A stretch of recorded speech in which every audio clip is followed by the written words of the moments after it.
Welcome to the Pindown, your Detroit Pistons podcast. I'm your host, Wes Davenport from Motor City Hoops and Detroit Bad Boys. And I'm Blake Silverman, writer for Detroit Bad Boys, covering everything from the Pistons to the NBA draft and the Motor City Cruise. And of course, guys, as always, if you are tuning in with us live, one, we appreciate that, obviously, but two, leave a like, subscribe, all that usual stuff on YouTube or on Facebook. We are on Facebook as well under the Detroit Bad Boys Facebook page, so if you're tuning in there, welcome. And obviously, too, if you're listening on podcast, leave a review, leave a like, all that. All this stuff really does help us grow. I know it's kind of cliche a little bit, but it is helpful when we do really appreciate it. Yeah, you got to do it. We're pretty bad about remembering to do that, so gotta remember. And yeah, I didn't realize listening to podcasts myself until being on here how much it helps. So yeah, appreciate everyone for helping us out. And YouTube user mentioned that my mic is a little bit quiet. I just adjusted sub settings, so hopefully that works. If not, we may just have to deal with it. Hopefully I'm coming through okay. We'll work it out on podcast. You know, we got all this post editing. It's just the live stuff that suffers. Yeah, you sound good to me, but it might be me too. My mic is being weird. We were just talking before we went on. If I just like tap my cord slightly, the mic gets disconnected. So after we're done recording, I'm hopping on Amazon and buying a new cord because things can get finicky. But yeah, oh nice, YouTube user said it's better, so all good. And yeah, appreciate everyone dealing with the things that can come up on any given day. And there you have it, guys, because now if you're listening on podcast and I monologue for what feels like a very long time, there's a non-zero chance that Blake just knocked out his cord for his earbuds, and I'm waiting for him to fix it. We've gotten pretty good at that over the year and whatever change that we've been doing this podcast now. It's definitely noticeable on the live streams, but if you're on podcast, I'd wager we're pretty good at hiding it these days. Yeah, and I'm doing everything I can to stay away from this cord because like it came undone somehow, just like if you just brush by it like 3 or 4 times before he hopped on. So I'm staying away, so hopefully we're all good. But yeah, if Wes is riffing about something, that's probably what happened. If any listener wants to send Blake some wireless earbuds, we'll get you the address. I need to figure out how to connect mine to the microphone because I have some. I just haven't done that yet. So it's tech support that you need. Okay, got it. Yeah, user error.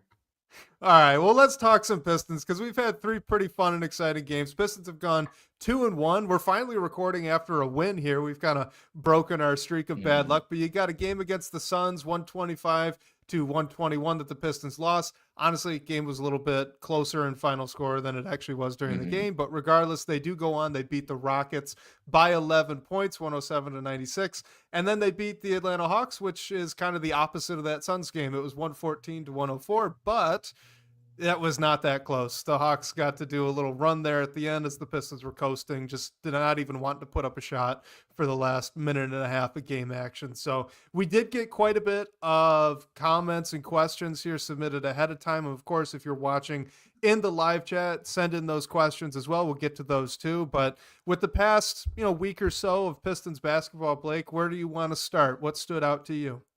Yeah, I mean, I was happy to see the group bounce back. Going into a tough stretch of games after that Suns loss, you drop a couple games, get back to 500, and they bounce back, get back over 500, and then win another one in a row. And just the games themselves, specifically with the wins, I feel like, I mean, you just got to talk about Cade Cunningham. Like pretty much outside of maybe the past week, maybe like Kevin Durant in that game, Cade has just felt like the best player on the floor at all times when he has some pretty good players on the other side of the ball too. Like he's just like controlling things. Yes, it can go in and out sometimes, but like he's good for at least one takeover stretch per game, it feels like, and he's just playing on another planet right now.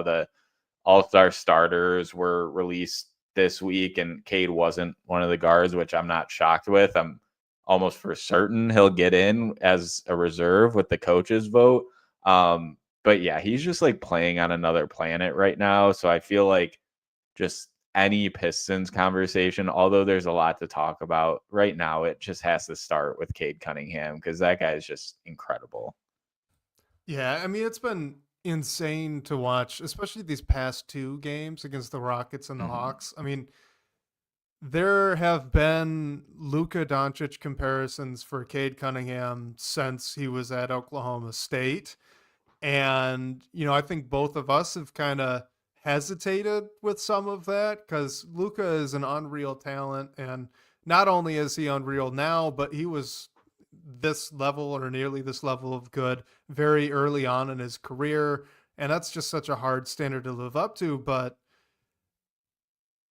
man, these past 2 games, it's Cade Cunningham is looking Luka-like, and it seems like it's happening more and more every single night, every single game. It is. There's no words. I have no words for it. It's just incredible to watch, like you said. Yeah, he's just able to like pick really just do what he wants at certain times, and like it's just crazy with the amount of pressure he gets too. Like every opponent, their game plan is focused on trying to limit Cade, and like teams just aren't really able to do that right now. I mean, does some of the ball pressure result in turnovers? Yes, I'm not sure if we're going to get into that discussion, but even though he had a ton of turnovers the past 2 games, I thought a lot of them were very inconsequential. And I think he has been taking just some more gambles, I guess, with like trying to fit passes through tight lanes. And sometimes it works out, sometimes it doesn't. And like some of those, like I'm okay with at times. Obviously want to limit turnovers, but that I haven't seen a ton of like sloppy, careless one. There are some, but most of them to me are just taking gambles, and that's what you want the guy that is the star of your team, like your engine, to do. And he's just able to put pressure on the rim and in his own way find ways to score, create for his teammates. And like sometimes the shot falls, sometimes it doesn't. But when he starts cooking, like he's really cooking. And I don't know that there are many players in the league like playing on the level that he is right now. It feels kind of weird to say this because he was extremely good last season as well. And honestly, he was a very, very good rookie too. So it's not like, he was a young player who was really struggling and now is just kind of figuring it out. And that is usually the context that you'll hear conversation of what I'm about to say. But I do still think it applies. This feels like a situation where it's really slowing down for Cade. Like the game seems to really, really be slowing down for him. And what's incredible is that he was already a very good player. He's already an incredibly high IQ and feel-based player, rhythm-based player. And then now you're seeing what happens when you take those kind of factors and you have the game slow down for the player. Like the game against the Hawks where he drives to the middle off of a pick and roll. He kind of gets a defender in jail, bumps him, and throws up a hook shot, alley-oop pass out of nowhere from the free throw line. He's doing stuff like that more, though, now. Like, now we're getting the flashy stuff, too, which, I mean, he didn't even really do flashy stuff like this in college, if I'm being honest, going back to that tape. Like, this is one of those rare instances where players, supremely talented, incredibly high IQ, and then all of a sudden everything just clicks, and we're getting to watch that now. Yeah, it's crazy. Yeah, I think it's so interesting because I think it's a mixture too of just like the acquisitions and moves that Trajan Langdon has come in here and made that really bring in guys who help out Cade or are there to bail him out, make some shots, like finally get those moves. Because I feel like everyone that has been paying attention to this team since Cade has been in the NBA, like knows the kind of player that he was, and just a lot of other people who follow the NBA at large or follow other teams weren't watching Cade up close so every so often just because they had no reason to. And now that he has a more complementary team around him, and that is happening at the same time as he's taking that upward trajectory and that next step, and the game slowing down, like you mentioned, like it just seems like it's all happening at the right time. Is this the year where everything goes like full throttle and really just who knows where this team will go? Like, I don't know. I think they can do some interesting things, which I wasn't expecting to say before the start of the season. But I just think like Cade's a special kind of player that just he's only getting better and better. And when you put him in a better team context, like you really saw what that did for him.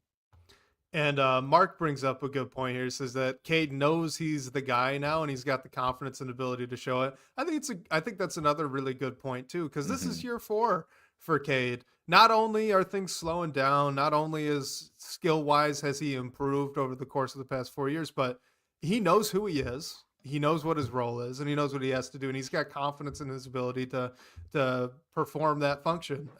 So yeah, it's just all these things coming together, like you said, and it's incredible to watch. One last thing I wanted to touch on before we get into the questions: Ausar Thompson, the past 2 games, not as much against the Suns, but definitely the past 2 games, specifically against the Atlanta Hawks. I think that is the best he has played defensively all season against the Atlanta. This actually got kind of blown up on Twitter a little bit. I think maybe Keith Smith might have been the one to tweet it, but there were multiple possessions like this where Ausar Thompson, for about 20 seconds of the shot clock, guarded everybody. He was everywhere. There was no getting away from Ausar. He was ever present, and he just ruined the offensive possession for the Hawks. Yeah.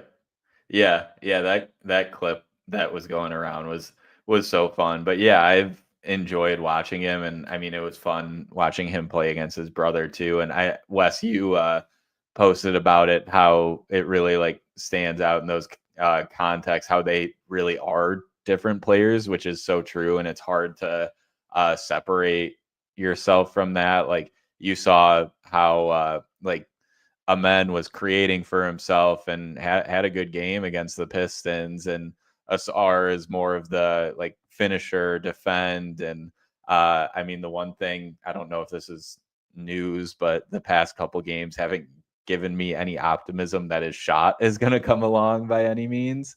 But yeah, he's defending at a much better level than what we saw, and obviously have to consider him having a slow start, like not coming back until a little bit into the year. But yeah, I think he's been good, and since Ivy went down, it's a big ask to have him jump into the starting lineup. And all the talk that we've had about the Ausar and Jalen Duren lineups, I think it's just how things are clicking right now. It's made that stick out less. I still think it is a problem long term, but just what Ausar brings, it kind of offsets some of the concerns you have with Duren sometimes, even though neither of them can shoot. And then when Ausar goes off, you have Isaiah Stewart and coming on from the second unit, who has just been like incredible defensively. So it's sort of a nice mix and match, even though there are some holes. This is like a young team.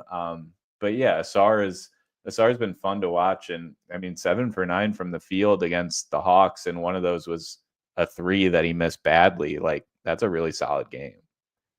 Yeah, the spacing thing, the primary concern there is obviously Cade, right? And I do think that the problem hasn't gone away, but Cade's really making his shots these past 2 nights, which is going to happen. So cool with that, whatever. But the one thing that I think the Rockets did with Amen that I really wish we'd get to see more with Ausar is pick and roll, with the Thompson twin being the screen setter. Too often it feels like to me the Pistons are getting into situations where Jalen Duren is off in the short corner and Ausar Thompson's kind of on top of him, but on the elbow on that same side. They've lined up like this. I don't know if it's on purpose. Maybe one of them is cutting into a space that they shouldn't. More often than not, like I don't exactly know the context there, but I do know that it continues to happen, especially when you have a strong side pick and roll action going to the baseline for some reason. Re- Regardless, I wish that would stop. So perhaps something that you could do is to pull Ausar and have him be the screen setter instead of doing more of the dribble handoff stuff between the guards. That might be interesting to watch. And when Jalen Green and Amen worked their pick and roll I think 2 or 3 times that they did it against the Pistons, I think it looked really good both times.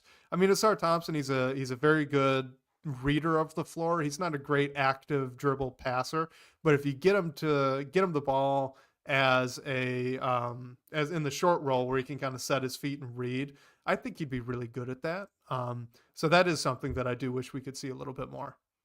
Yeah, and I mean, YouTube user brings it up with it. Just spacing is probably weird with Duran on the floor as well. Like, I don't think. I mean, who knows what JB thinks long term? I'd be interested to hear his thoughts on like Ausar and Duran playing together specifically. But I feel like it's just not the ideal lineup moving forward, and it's being forced into it right now with Ivy going down and wanting to keep Malik Beasley on the bench as your guy who can knock down shots off the bench, and want to keep Isaiah Stewart there as well, just from the energy brings and the rim protection and defensive power he has with when you have Ausar in the starting lineup too. So I don't think, like, maybe those concerns will be minimized, or we'll see Ausar used in a different way if he isn't playing next to Jalen Duran so much because of the current situation with the team. Mimsy 313 brings up a good idea, which is actually something that Price has brought up a couple of times on the Pistons Pulse, but that's DHOs. Have Ausar just do 1,000,000 DHOs. Maybe it's not actually that simple, but I do think that it would work at least every now and then. Because if you sag off the DHO, if you're guarding Ausar and Cade comes off the top or Tim Hardaway Jr. comes off the top, that's a 3, right? You know, that's a lot of space. At least once or twice. I think that could be interesting to look at. All right, let's dive into some of the questions here. This first one this is from Augie28 in the DBB comments. Sorry, it took me a second to find it there. Augie28 in the DBB comments says, do you think that JB Bickerstaff is maybe a little bit emotional with his coach's challenges? Like, he gets into the heat of the moment and he challenges something that maybe he shouldn't have.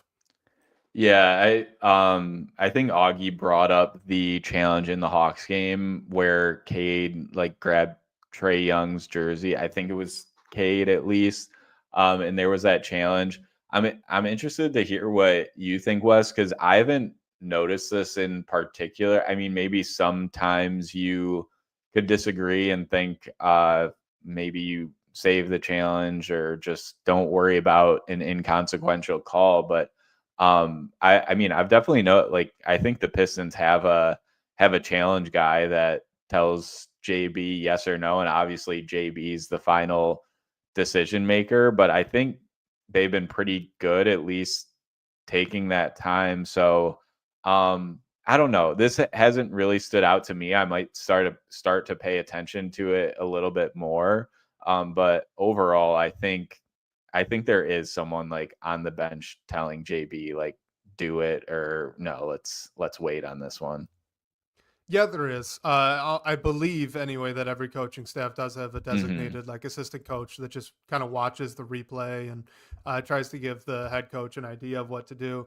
I will say, like, any time that I've noticed that there's maybe been I don't know if bad is the right word for it, but maybe a more questionable challenge where you think the odds of the call being overturned isn't all that high. It seems to me that the majority of times that those happen, it's more like, like Tobias Harris doing the replay signal very adamantly from the court, or Cade sprinting back to JB Bickerstaff and trying to plead his case to have him do it. Like, it seems more like in those moments that maybe he's just responding to his players a little bit more. And you can't do that every time, but he doesn't do that every time. I believe if you go look, I would wager that the track record that JB Bickerstaff has on challenges this season is actually pretty good, at least around the average for NBA coaches this year. So you can't, defer to the player every single time. The player doesn't know all the time if they did or didn't do it. But if one of your team leaders is really adamant, like Cade, Tobias Harris, Malik Beasley on occasion too, like those guys, sometimes it makes sense to throw them a bone. And hey, maybe it actually gets overturned and you're happy with it. Maybe it doesn't, and then you can go back and say, hey, Cade, like, don't do that again, right? Don't come complaining to me to challenge the call when we're gonna lose. So it kind of can go both ways, and it's a dialogue in that way. But I wouldn't say that it's Bickerstaff being emotional. I kind of think he's just throwing his guys a bone. Yeah, I wanna, and I just I looked this up quickly. Mark Dagnall and Kenny Atkinson are tied for. Oh wait, no, this is most. Who's won the most coaches challenges this season? I wanted to see if there was like a stat, because I'm sure someone is like tracking this somewhere, and I think it's Mark Dagnall. I would need to go in more. And JB, yeah, I'm not gonna live spit stats in case anything's wrong, but I'd be interested to see where those are checking, because I remember during the WNBA season there was like a coach that was spot on like 100%, and it was so out of the order. And the talk around that was it is like a bench person. So yeah, Wes, you're right. There are like the team dynamic things where trust the player sometimes, but can't do it every time. So yeah, we got to go back and find some of this coaches challenge data. I believe that Kelser and Blaha mentioned on the broadcast one night. I can't remember exactly which game this was, but I believe Tobias Harris has a pretty solid track record. That guy does not complain all that often, and if he's like adamant, like he usually gets JB to pull the trigger on a challenge more often than not. There was a recent game where he was, and Bickerstaff rightly told him, no, that was a foul. But anyway, yeah, I do think it's more team dynamic, like you said, than anything else. This is an interesting one. This is from a guy, YouTube user, in the live comments, says that he's seen a lot of talk about trades, buying or selling, potentially messing up team chemistry. And obviously right now the Pistons are playing really well, and in no small part likely because of that chemistry that they've built in that locker room. So he wants to know, do you believe that a trade might actually hurt the team because of that team chemistry and that they have been overachieving? Yeah, it's a good point. It's like, do you want to fix what's not broken? I think, I think that there's definitely a case to stand pat and just see how it goes. Your team is overachieving. You don't want to throw too big of a monkey wrench into it. Like, I get that, but I just also think that there are clear avenues that this roster can benefit from. It was a long way to go coming into the season, and things are going great right now. Most of the different pieces are complementing each other really well, but just especially with the injury to Ivy, I think you go and find some sort of backup guard who can at least take some like on ball and initiation pressure off a Marcus Sasser in the second unit, who's not playing in his maybe most native role right now. So yeah, I think it would have to be around the margins. Like, I'd be shocked if a culture piece like Isaiah Stewart or Malik Beasley was traded at the trade deadline. When there were cases for those guys to get traded if the team wasn't doing good this season, and especially with Beasley on an expiring deal. So I'm I'm with the idea of not changing up a ton, because it seems like the chemistry for this group is through the roof and wouldn't want to mess with that. But I think there are ways to make the roster better, which you definitely should keep in mind. And to do that, you probably have to part with some players. Just hopefully it's not one of your culture pieces. Like, I'm pretty sure that Trajan won't give up someone that he knows is huge for this locker room right now. This question is why I don't envy NBA GMs Right. or player personnel presidents or whatever the actual title is, because the problem is twofold, right? The Pistons are overachieving. They're looking pretty good right now. They're not a contender. So there's room to go up, right? There's room to improve this roster. And the mere fact that the roster right now is overachieving and they're about 500, a little bit over, means that you could certainly add talent to this roster, right? The opposite end of that is that, you look at someone like Malik Beasley. You brought it up. He's a great culture fit for this team. And I think him, Tobias Harris, Tim Hardaway Jr. have had a noticeable impact just in terms of veteran leadership, right? For this roster, this super young roster. Malik Beasley and Tim Hardaway Jr. might be gone next year. Mm-hmm. Right? Are you going to bring them back? I know a lot of us fans, me included, and I think you included, would love to bring Malik Beasley back. But what if he wants too much? Would you have to pay him $35 million in salary to bring him back? That'd be a ridiculously high number, but I'm doing that to prove a point, right? There's a number that's too much for Malik Beasley, even if you want to keep him. There's a number that's too much to keep Tim Hardaway Jr., and it's probably significantly lower just given his age and his performance to date.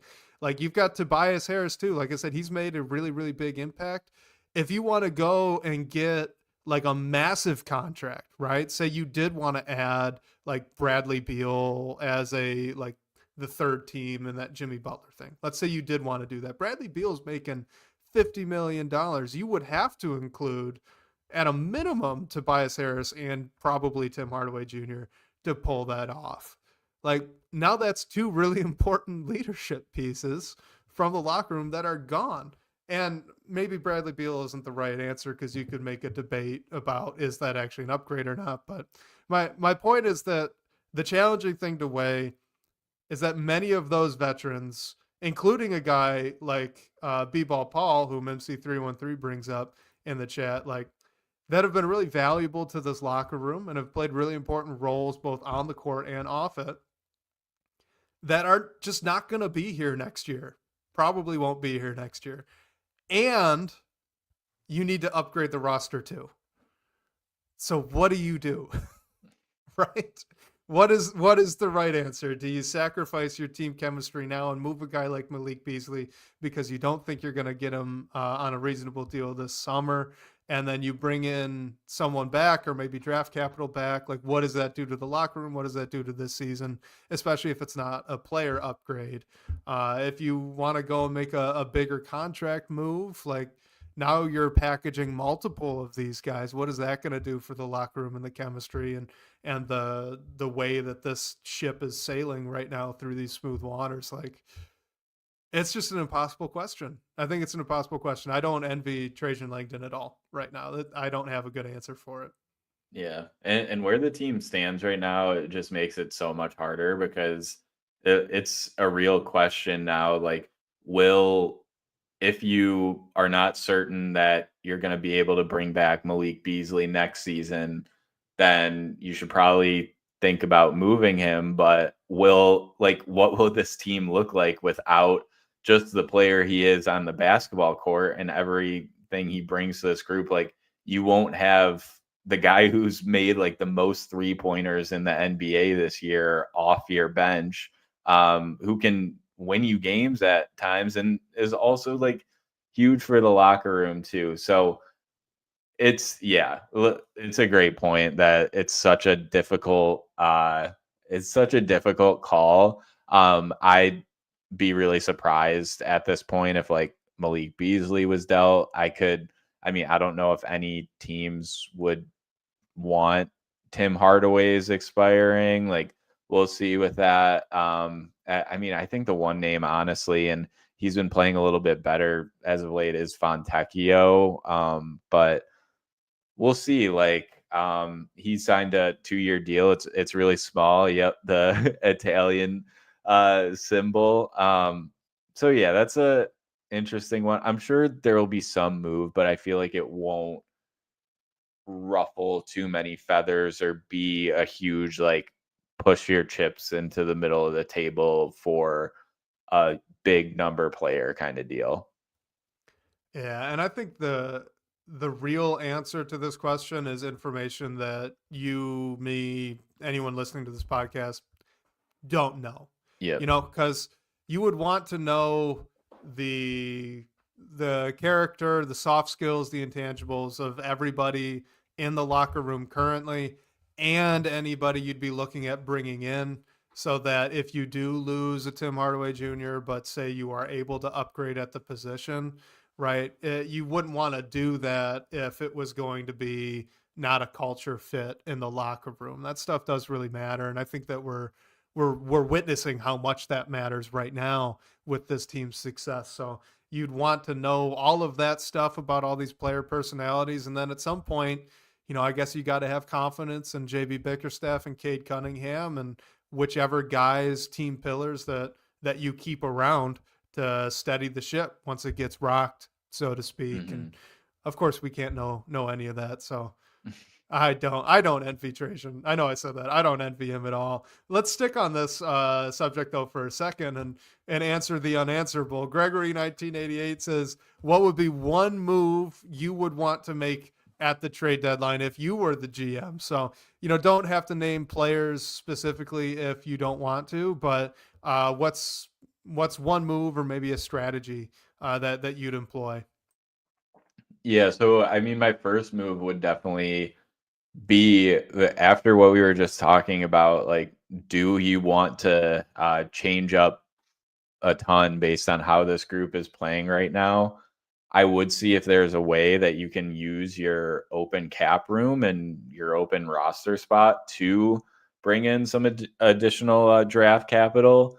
So that would be, I guess, my priority number one at the trade deadline. Just see the market out there for what we can do with that. And if we get a good player back in the deal, or at least an interesting player that can be end of the bench and potentially get some spot minutes as needed, great.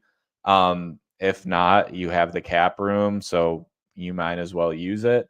The other move that, I mean, I think is fairly likely is bring in some sort of backup guard, ball handler, initiator. I mean, I've brought up Micic from Charlotte before. I think that's if you can get him for a fairly low price, I don't think his asking price would be too much, like a second round pick or something. He's a second year player, but he's older. He was like the European kind of like Fontecchio, and he's been pretty good for Charlotte when LaMelo Ball has been injured or out. So I think a guy like that can just help steady the ship while Jaden Ivey's down and take some of the on-ball pressure off Marcus Sasser as well, I think would be good for this team for the immediate. But on top of that, I don't know if I'm packaging up like one of my young guys or one of my like Isaiah Stewart type pieces to put my just go all in for a Bradley Beal or a Zach LaVine. Like, I think getting a secondary scorer like bucket getter would be great for this team, but it just depends on the price, the commitment, and the fit. So honestly, although it's not like exciting, I think I'm mainly playing it safe over the deadline and just trying to get a little better and increase the stock in the draft cupboard around the margins. You know, I think where I'm falling on this is we're now only I think a couple weeks away from the deadline is I wouldn't want to make any moves that would be immediate fixes for the sake of fixing an immediate problem, if that makes sense. I would much rather have a focus towards the future, specifically this summer. I think that the team right now is showing that, like we've said before, if you put competent pieces around Cade Cunningham, he can get you a respectable amount of wins and possibly get you into a play-in or even playoff conversation, depending on how things shake out in that given year. I would hopefully want to upgrade over that level of competition the following season, and that starts as early as next year. So, the idea to me of just bringing in someone to handle more ball handling pressure just for the sake of it, because it's a problem right now, I wouldn't be super excited by it. Now, if it's someone who, let's say, is like, a Cole Anthony type of player, that caliber of player who, yes, you bring him in now and he fixes that need for an immediate ball handler off the bench. But when Jaden Ivey's healthy, I mean, Cole Anthony can play next to Ivey.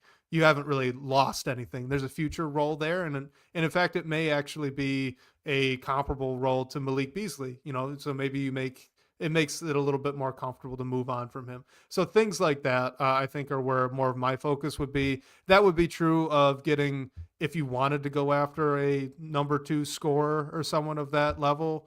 Like, I wouldn't want it to be a guard who can't play up a position, for example, because Jaden Ivey's going to be here next year and he's going to need to have a role. The one thing that I would be more open to is kind of clearing out that wing position. And I don't know exactly who that would be that gets moved. Maybe it's Beasley, Tim Hardaway Jr., Fontecchio. I don't know. But on the back stretch of this year, I would like to see a little bit more involvement for Ron Holland, knowing full well that maybe that results in less wins down the stretch. I'm comfortable with that. I think that's going to be valuable experience for him to get now. So that as well as a future forward mindset too. We want Ron Holland to develop this year so that next year he's more ready to go. So that would be something I'd look at. I don't know exactly what that would be in terms of player movement, but maybe you could get a pick for Fontecchio or something like that. Would be something I'd look at. Yeah. And I mean, this is in the weeds for sure, but I wonder if it is like if say the Pistons sent out Fontecchio for a pick, like you mentioned, would they have to quickly get above that salary floor again? Like after they made after they cut Paul Reed. So. Yeah. That's fun. But yeah, that's it. We'll see if that happens. I mean, I feel like just with the cap space they have, they're built to take in a player. But like you mentioned, if they have to, maybe it is someone that is just at the end of the bench. And they are kind of like James Wiseman was last year, just in whatever role that might be. All right, let's get to a fun one here. This is from Beastman17. It says, Cade Cunningham or Anthony Edwards, who would you rather build your franchise around, knowing everything we know now? So back-to-back number 1 overall picks. Who would you rather have? Yeah, it's such like an interesting argument because I think Ant is like 2 months older than Cade. Like they're basically the same age. Man, I mean, it's tough because like I watch every game of Cade and not every game of Ant, but just like the playoff run they made, the Olympics. Like I think they're both great options and they'd be pretty high up there. But I think I'd go with Cade, honestly, and I hope it's not recency bias or like Homer. And yeah, YouTube user says both. I'd definitely cop out and go with that answer as well. But yeah, I think Cade is more of like a two-way guy and everything, and Ant's ridiculous, and they're both just tremendous options. It's so hard to pick one, but I just love the way Cade plays, and I think he can really like manipulate defenses and really just like control the pace of the game, and he has that takeover ability, and Ant does too. I think it's just a little bit different. Like Cade can control the game to how he wants it to go, and when he's clicking, really like whatever he wants to work will work. And yeah, I think Cade just might be a little more like just an all-around guy compared to Ant, and Ant's like a different type of player, and he's already like proven himself in the playoffs to a degree, and been in the All-Star game and that stuff. But where the trajectory Cade's on right now, I think I'd take that over Ant, even though it's super close. Let me just read off the stat line real quick because I It's think it's pretty going to prove close, your right? point. Yeah, they are pretty close. So Anthony Edwards, 26 points, 6 rebounds, 4 assists, slashing 44, 43, 84 from the floor 3-point line and then free throw line, respectively. And then Cade Cunningham is, oh no, it's loading. Come back. I You got want to it. read it off? Yeah, I was right there. So Cade this year is averaging 24.6 points a game, 9.4 assists, 6.5 rebounds, 1.8 stocks. He's shooting 37.1% from three on 6.4 attempts per game, 49.6% from the field, and 81.4 from the line on 4.5 attempts a game. So I think the difference is the level that Cade can get everyone else involved in the Mhm. game. And we saw that when the Pistons and the Wolves played. Anthony Edwards had a ridiculous scoring night. And I do think that Anthony Edwards is a better scorer, a more talented scorer. He's more athletic. He can get to the rim. He's a better shooter.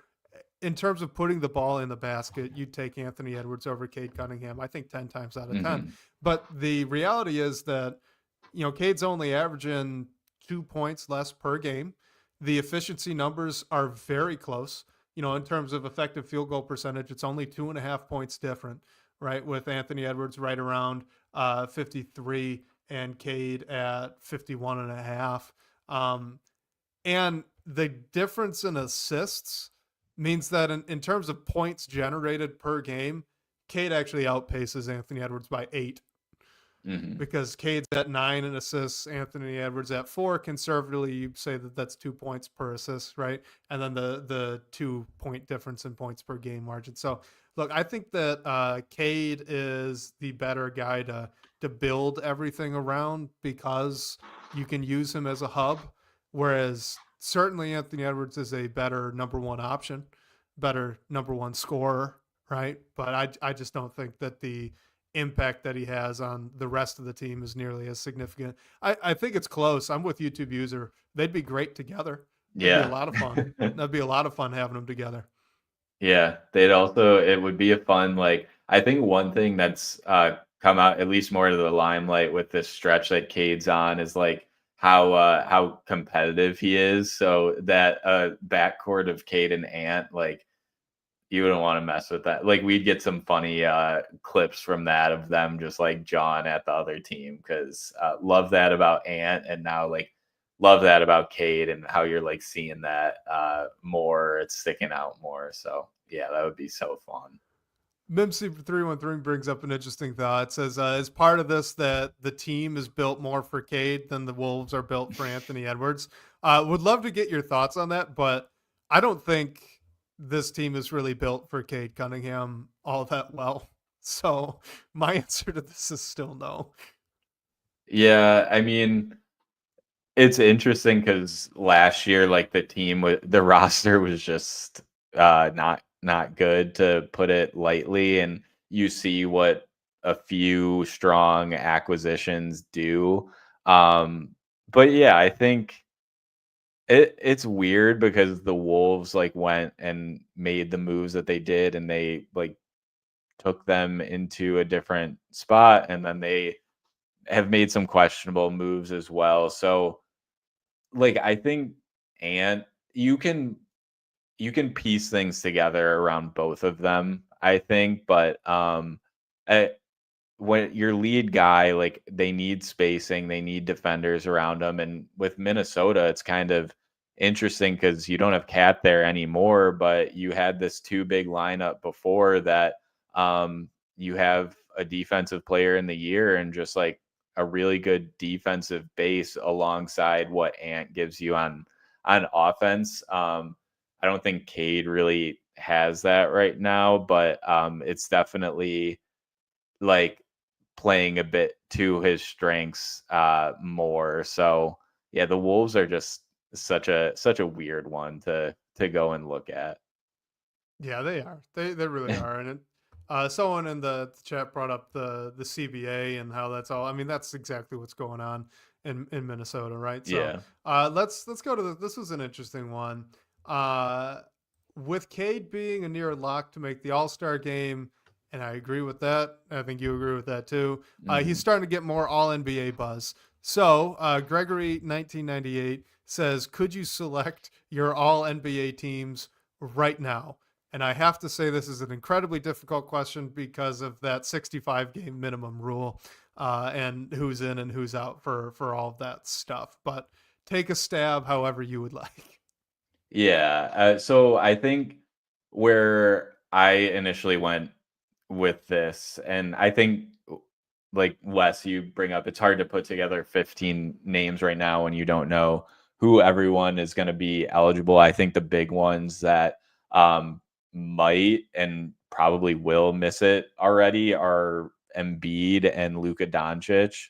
But so all NBA teams are positionless now. And I think the interesting thing is that the NBA releases their MVP ladder on their website. They update it every couple weeks, I think. And Cade has been number 9 in the 10-person MVP ladder for the past 2 times. They just released a new one today as we're recording this on Friday. So, hey, if he's at that like top 10, like that's all NBA right there. And I just think that the Pistons have to keep playing. They at least have to make the play in. And I mean, if they can go at this pace, they just went into the 6th spot in the Eastern Conference. Like if they can keep up with that, certainly. I don't think, like if we're talking every all NBA team, I think there's definitely a spot for Cade right now if things continue the way that they're going and the team as a whole doesn't totally drop off. If we're just talking first team, I think that likely won't happen but you never know because I mean first team gets filled up so quickly. Like you have Shea, Jokic, Giannis, and then like Donovan Mitchell, Tatum. Jason Tatum, whoever you want to put there, and then it's gone like that. And we haven't even talked about Wemby yet. So I think Cade is playing like an all NBA player right now. And I think the way that the team is performing as well backs him up to get there. And yeah, YouTube user says Cade will be 3rd team if it happens. I think that's fair. And I mean, I would be thrilled with that for Cade. And I think it's just some good like proof to that he is the guy, like we all know he is, and what the team is doing. You can consistently build off that. Yeah, I agree. I mean, I don't really want to pick out the All NBA awards myself at this point. Look, I really just think it's too early. That injury limiter, right? The 65 game minimum is very restrictive. I mean, shoot, Cade might not even make it. You know, knock on wood here. I'm knocking on my desk on my end, but we don't know what's going to happen down the stretch. So I'm with YouTube users though. I think that it'll be if it happens, and it very well may because of all of these injuries, right? Joel, Luca, you keep going down the line. I think it kind of pushes Cade up, and I could certainly see All NBA 3rd team. To me, Cade right now is right around a top 20 player, you know, give or take 1 or 2. He's in that range. So that is close enough to then, if enough guys get hurt and don't meet the threshold, to kick you up into All NBA 3rd team. And of course, he can go much higher than that in the future, too. I think that's all on the table. But it's going to be fun if he keeps playing like this and the team keeps winning. I mean, he could make a really strong argument for even higher than third team, to be Yeah. honest. So it depends on how the rest of the season goes. A YouTube user had a really fun question here. Which team gets better? This is going back to our The conversation Wolves. about Ant Edwards or Cade Cunningham. But which team gets better if you trade Tobias Harris for Julius Randle? I think the Wolves right now. Like, yeah, I think it would be the Wolves. I think you put Julius Randle on the Pistons, you just get more questions, honestly. So, yeah, I think the Wolves, just in terms of right now, benefit from in the immediate future from that trade. I'm leaning the Pistons actually for a very specific Yeah. reason, but I want to look at the stat real quickly. Yeah. Okay. So the Pistons really need another bucket getter right now. Mm-hmm. They do. And Tobias Harris is filling in admirably. You know, I think he's been very impactful and he's stepped it up his scoring load since Jaden Ivey went down. But on the season, he's at 13.6 rebounds, 2.5 assists, shooting only 35% from three. These are the points numbers. That's below his career number at this point. And, you know, you hope that maybe that ticks upwards here as the year progresses. But everything else, field goal percentage, 3-point percentage, it's pretty close to what he's averaged for his career. You know, give or take a couple of percentage points. Julius Randle right now is averaging, oh man, my computer is really hating me right now. It's not loading up again. Mine can you pull it up? 2. We'll see who wins. We'll edit this out. We will edit this out on the podcast. So I think I'm stick through. I think I'm gonna beat you. Yeah, Julius Randle is he's averaging 18.9 points a game, 4.5 assists, 0.9 stocks, 7.3 rebounds, 33% from three on 4.5 attempts a game, 53% from the field, and 81% from the line on just above 5 attempts a game. Yeah, so that's what I wanted to point out because look, and YouTube user brings it up, right? Randle has this perception as being just a pure volume scorer, and look, to some extent that's true. To some extent, it's true that he is a volume scorer, but he's better from the floor than Tobias Harris. He is only 2 percentage points worse from three than Tobias Harris, and he's averaging 5 more points per game, about the same number of assists, and a couple more rebounds per game. Like Julius Randle, I think would probably require, or at least would make the conversation about starting Isaiah Stewart over Jalen Duren more, not inevitable, but you'd maybe want to have that thought a little bit just with the drop off of 3-point shooting, but it's not as significant as I think it gets made out to be. So I think that if you could add a guy like Randle and you just do that 1-for-1 swap and you get a true secondary scorer who's going to take that level of attention from the defense, he can handle the ball a little bit. He can play make out of the post. Like you could use him to bring the ball up the floor. So that might take pressure off Cade too as a ball handler. And then like his efficiency numbers are really not worse than Tobias Harris. This is interesting. So this is something I've thought of too. YouTube user says maybe start him at the 5. I wouldn't hate it. I've actually brought that up before. Yeah, with Ausar at the 4. And then maybe you bring up another shooter there at the 3 or the 2, depending on where you want to put THJ. I'd be for that. I really would. I think that'd be fun. Maybe not to start, but as like a death, quote unquote, lineup to throw back to those Warriors days. Right. Yeah. I think it'd be fun. I think the Pistons get better. Yeah. No, that's a fair answer too. I mean, it's interesting because when the Pistons needing like a secondary scorer, I always think of that like off guard and like the Zach LaVine mold kind of in that, but it really could be all over the place. Like Randle's an interesting one. Yeah, I mainly just think the Wolves have a lot of problems right now, and just not having Julius Randle might help some of that. So, and that's true too. I don't know. Have we talked ourselves into this being a win-win, oddly enough, just in Yeah, terms of production on I the think we're floor? getting somewhere. Maybe this is a framework that YouTube user brings up that the GM should explore. Although I don't know, because Randle's like the personality, you'd want to make sure that is a really good fit in the locker room. Yeah. Regardless, El Blues says, "What's up, guys? Fun time to be a Pistons fan." So absolutely. Oh Let's yeah. close on this one, Blake. This was from last week and we didn't get to it, but this is our guy Art Vandalay 81. He asked a question about where we thought Cade Cunningham's ceiling was. So this was a follow-up question. And he says, what about any of the other core players?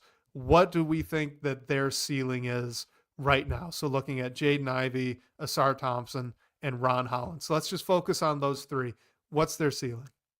Yeah, it's a it's a great question, but a tough one because it's so like yeah, like philosophical. I think we were talking last week, Wes, about where like where even is Cade's ceiling? Like how do you define that right now? But that's what makes it great to talk about. I think if I had to rank them, and I'll go into each of them specifically, I think Ron has the highest ceiling, and then seconded by Ivy, and then Ausar.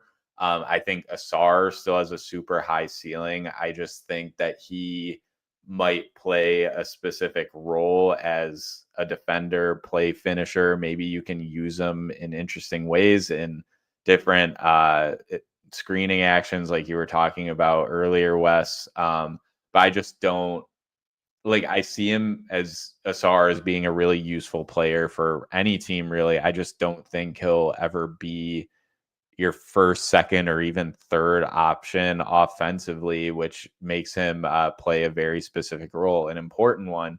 But I just think the other two guys have more, I don't know if star power is the right word, but ways to put the ball in the hoop. And Ivy, he can just the way he can get to the rim and then finish at the rim at that is pretty special. I think we've saw in the games that Jaden Ivey has played this year how the pairing of him and Cade Cunningham can work, which has made me more optimistic about that, honestly, than I was coming into the season.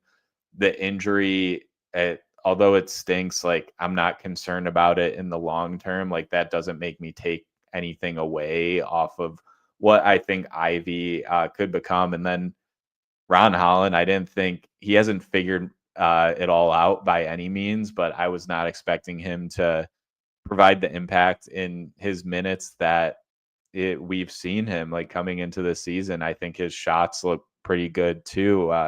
You've just seen flashes of him maybe potentially being able to grow into that number 2 scorer next to Cade, and then pair that with everything he can do on defense. And not a perfect defensive prospect by any means, but he competes. He's definitely a culture piece too. So I just think if Ron was a swing for the fences when Langdon picked him on draft night, I think he's still a swing for the fences, but we've seen flashes of him at the NBA level. And I think he has the most room to grow. Maybe that's cheating a little bit because he's the youngest prospect, but I think he could potentially be a co-star next to Cade. Maybe not for a while, but I think that could happen. So yeah, just really bullish on Ron's future overall.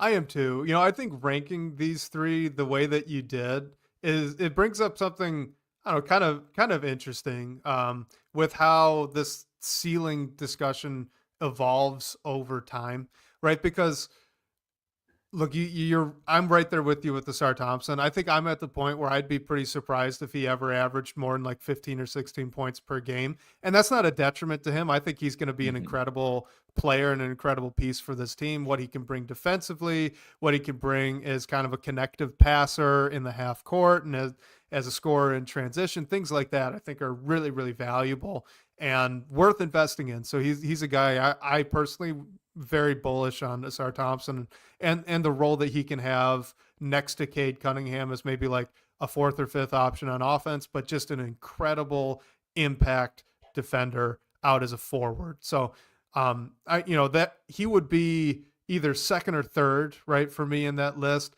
Jaden Ivey, as we've gotten to see more of him, I think that the future gets more exciting with Jaden Ivey because it looks a lot closer and it's a lot more material.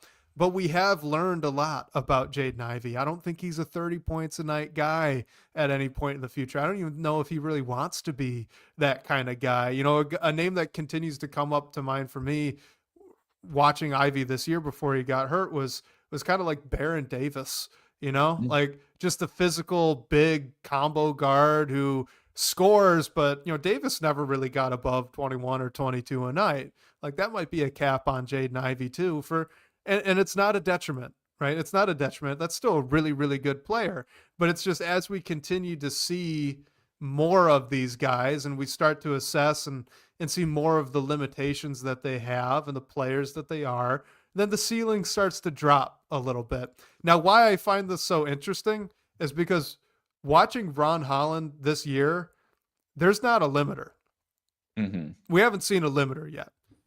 Like with Ausar Thompson, a big limiter on him being a scorer in the half court is that he's very robotic with the ball in his hands. He's not a very fluid mover, and he just lacks touch around the rim. So even on the instances where he can get himself into the right spot with a live dribble, which are not all that often, again, not a detriment to him. I'm just critiquing a very specific weakness or a limitation that he has. But so in those instances where he gets to the right spot, he doesn't have the bag around the rim to make the finish, and then he doesn't have the touch or he doesn't have the bag to get the ball up, and he doesn't have the touch to then make it once the shot goes up. You compare that to what you saw from Amen Thompson against the Rockets, right? Very, very different. He does have those things, and that's why his ceiling as a scorer is a little bit higher. Ron Holland doesn't have that limitation.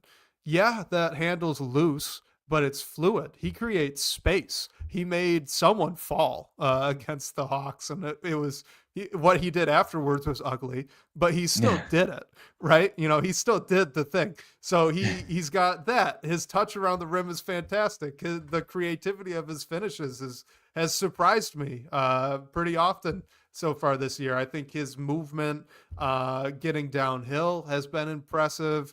You want to talk about that jump shot? The form looks good. YouTube user brings up that he's got to fix his lower half. I agree. His footwork goes all over the place. And if you want to watch someone on the Pistons, by the way, that just has incredibly beautiful footwork on their jump shot, just watch Malik Beasley. Oh my Lord, it is picture perfect. Teach tape every single time. Makes me giddy when I see him coming off a curl. But regardless, so that's Ron Holland. The form looks good. It's something to fix, right? The footwork's something to fix, but the form still looks really good. So the basis is there. You wouldn't say that jump shot's a limitation. His defense has been fantastic for a rookie. He's not limited on that end either. Like usually when we see more of a player like Ausar, like Ivy, like any other prospect, those limitations that feel like hard caps become so much more clear. And I just haven't found that yet with Ron Holland. So I'm bullish too. Yeah. He's got the most room, but he hasn't found anything that keeps him from it yet.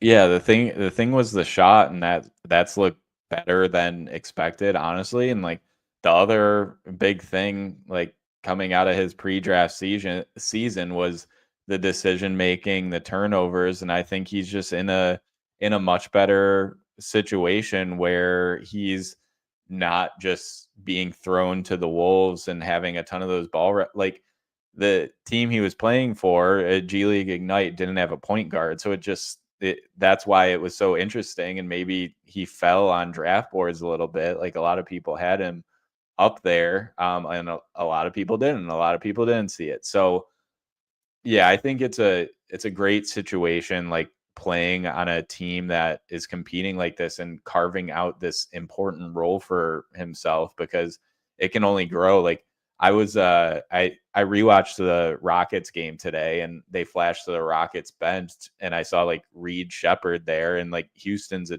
different situation, but I was like, how much do you think Reed Shepherd would love to be in Ron Holland's shoes right now on this Pistons team that's competing and not at the level that Houston is, but carving a role and has like opportunities for these young players. So yeah, I mean, I think it was a great pick. It was still definitely a swing. It was a risky pick, but I think it has the highest. It has a good chance of like paying off right now if it continues on this path. I think maybe this is exaggerating. I don't think it's exaggerating. I think we've learned two things that are hard caps on what Ron Holland can do in the future. He can't be a point guard, and he might struggle if you have him guard fours. I got nothing else. Yeah, and I mean, sometimes he has I worry about him getting kicked out of games, getting like technicals and Well, yeah. stuff, but I mean, you live with that. You live with yeah, that. no, That's not a skill limiter. I love that about him. Yeah, it's just you're trying to like find things to pick apart, and there's like a ton you can do with like young players, especially rookies. But with Ron, it's like, oh yeah, you can like. There's been enough flashes where you can just see him, it all coming together. Not saying it will. It very well might not. But it very well might as well. That's the flip side of all this, right? Because as exciting as it is to look at a guy and go, ball of clay, no limitations. He, so exciting. Can he do it though? Yeah. In I think 4 it's a years, good can he be that? situation for him to do it though. Like, I think so too. yeah, there'd be a lot of worse situations for Ron Holland to be in right now. I think he was an important, like the fit was extra important with him coming into this draft. And like, I'll be honest, I questioned the fit with the Pistons just because there was so much unknown coming into the season with this team. But like, it's right now, like, just change that, and I think it's a pretty good situation for him. Let's I want to read off this comment here, and then we'll close on one thing before we get out of here today. But Mega Hustler in the comments says that Jaden Ivey's game kind of reminds him of Monte Ellis. That's a good call. I think that's a good one for Jaden. What is about the ranking, Malik Monk? Like, do you see it? I've gone back and forth.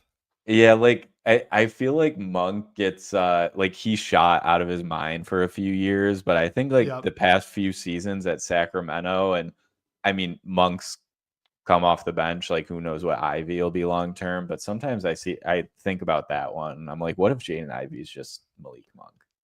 The thing that holds me back from making the comparison, and actually holds me back from making the Monte Ellis comparison too, is just Monk is wired to get buckets, and Jaden Ivey, in no point of the past 2.5 years, has been wired to get buckets. To me, he loves getting the guys involved and making those crazy highlight passes. Leandro Barbosa is a deep cut. A great one. That is a deep cut, and it's actually a pretty good one, I have to say. YouTube views are bringing up Barbosa. I love it. All right, let's close on this. You started it, so let's finish it. Rank the three in terms of ceiling: Ivy, Ausar, Ron Holland. How would you rank them? I can go first if you would like. Well, no, I think I might already tease mine. So mine's Ron, Ivy, Ausar.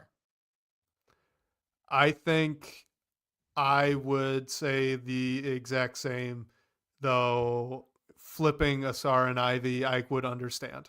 Yeah, me too. That was almost my shout out to Mega Hustler for calling out Leandro Barbosa as well. Or initially, but yeah, my gut told me to put Ausar second, but then I was like, am I just defaulting to that because that's like ranking them by their draft year? And I actually think like I stand by just the role thing with Ausar. I think Jaden, like you said, has more room to grow into a secondary or tertiary scorer where I don't really see that with Ausar. Like, I don't know if he's ever going to be a huge offensive piece of any team's game, which is fine because he plays an important role as well. Yeah, and just a quick note. I think this is our guy Keith Black Trudeau has brought this up on Twitter a couple times, but I think I would completely understand any fan that says as a trio of Cade, Ron Holland, and Ausar Thompson, that is the group to build around.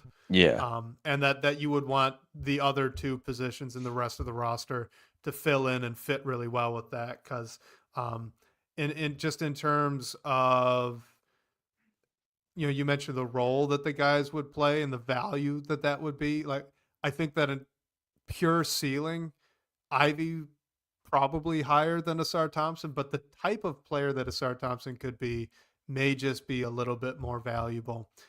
So really trying to focus on those three guys, Cade, Ausar, Ron Holland, I do think that would make quite a bit of sense. Me too. But we can leave it there. Yeah, no, that was a great question. So shout out to Art Vandalay for that one. Really enjoyed it, and shout out to everyone for joining. Like Wes mentioned at the top, if you guys could hit like, subscribe to the Detroit Bad Boys channel on YouTube, we'd really appreciate it. It really helps us out. Reminder that if you want to call in and ask a question, you can hear your voice on the show. Our phone line is at 313-355-2717.